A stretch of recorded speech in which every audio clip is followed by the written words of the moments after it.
Okay. Sir உங்கள்ட்ட வரணும் அப்படின்னா, இதுக்கு முன்னாடி ஒயிட் ரோஸ் படத்துலயும் வந்து ஒரு அப்பா கதாபாத்திரத்துல தான் நடிச்சிருந்தீங்க. அண்ட் அகைன் இந்த படத்துலயுமே ஒரு அப்பாவா தான் நடிச்சிருக்கீங்க. And you are a father to a small young girl இல்லையா?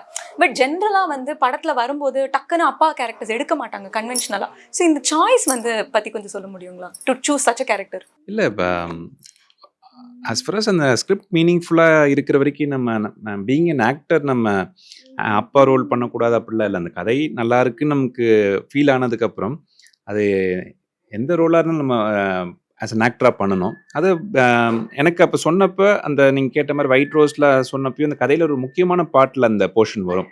நீங்க பார்த்திருப்பீங்க. எனக்கு அத சொல்ற அந்த அது பிரீஃப் ரோலா இருந்தாலும், அந்த கதையில வர ஒரு இம்பார்ட்டன்ட்டான ஒரு போர்ஷன் ஃபிளாஷ்பேக்ல ஆமா. அந்த ஸ்டோரியே மூவ் ஆன் ஆகும். அப்ப அந்த எனக்கு இம்பார்ட்டன்ஸ் அந்த இம்பார்ட்டன்ஸ் எனக்கு பிடிச்சிருந்தது. அஃப்கோர்ஸ் இந்த படத்துல வந்து ஆம் அப்பா ஆம் அதோட வேரியேஷன் வேற. இந்த கதையில இருக்கிற வேரியேஷன் வேற. இந்த கதையில நான் அப்பாவாவும் இருக்கேன். ஒரு ஹஸ்பண்ட் ஒய்ஃபா நாங்க ஒரு கப்புலா இருக்கோம். அப்புறம் அ தேவயானி மேம்க்கு ஒரு என்ன சொல்றது?